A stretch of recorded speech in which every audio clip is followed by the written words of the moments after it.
In February 1948, the waters of the Strait of Malacca were perfectly calm, but across the radio waves, ships navigating the channel intercepted a frantic Morse code transmission. The message was from a Dutch freighter, the SS Ourang Medan. It stated that the captain and officers were dead. Then a final chilling sign-off: I die. An American merchant vessel, the Silver Star, triangulated the signal and changed course to help. When they found the Ourang Medan drifting silently, the rescue party saw a ship that appeared perfectly seaworthy. The hull was unbroken, there was no fire, no collision damage, and no flooding. But as the boarding party stepped onto the deck, they realized they were walking into a graveyard. The entire crew was dead at their posts. The captain lay on the bridge, his officers nearby. Their bodies were rigid, eyes wide open, with arms outstretched as if trying to fend off an invisible threat.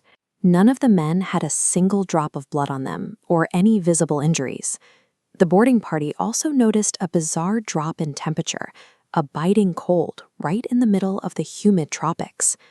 Nearby, they found the ship's dog, deceased in the exact same stiff, terrified posture as the crew. Finding an undamaged hull housing a crew of corpses creates a paradox. There were no survivors to explain how everyone on board died at once, without a single shot being fired. The captain of the Silver Star decided the only option was to attach tow lines and pull the freighter to the nearest port. Authorities would need to formally inspect the cargo and autopsy the bodies to determine the cause of death. They barely secured the lines before a thick column of smoke began billowing from the lower decks, specifically originating from cargo hold number 4. The smoke turned dense and dark so fast that the boarding party had to cut the lines and immediately evacuate back to their own ship. Minutes after they reached a safe distance, a massive explosion tore the freighter apart. The blast was so powerful it lifted the Ourang Medan out of the water before it rapidly sank into the depths. In a matter of seconds, the ocean swallowed the bodies, the cargo, and the logbooks. An active crime scene vanished, leaving investigators with nothing but a phantom case to solve.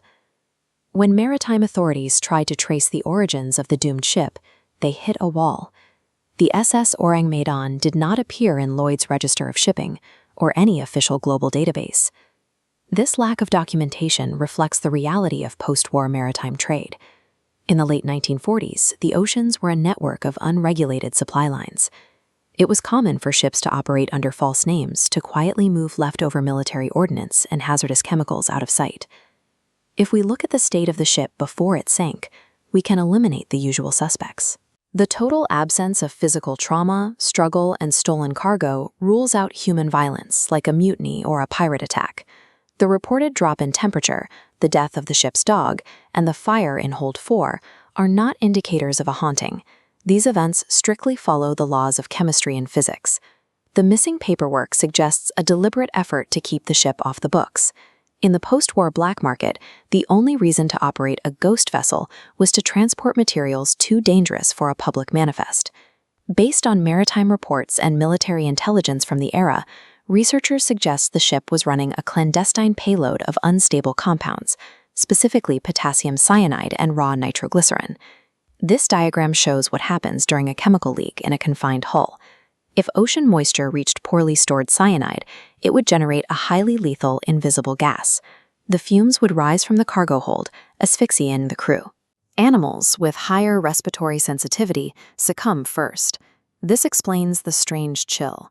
When pressurized gases rapidly escape and expand, the reaction absorbs heat from the surrounding air, creating an immediate cooling effect.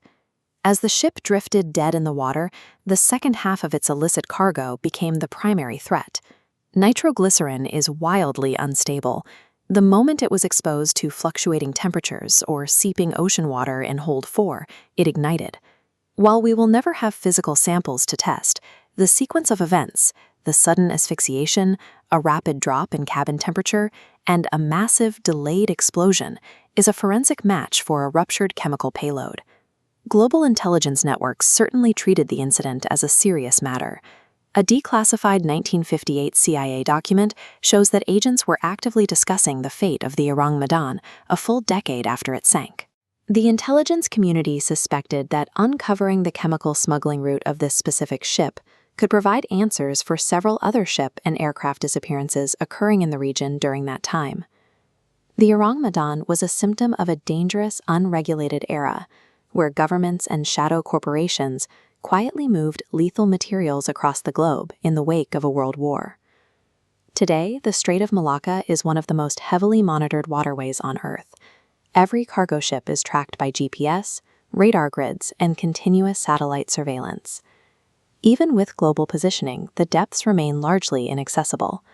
Once a ship like the Ourang Medan sinks, the saltwater and pressure preserve the mystery far more effectively than any archive, ensuring the physical truth remains out of reach.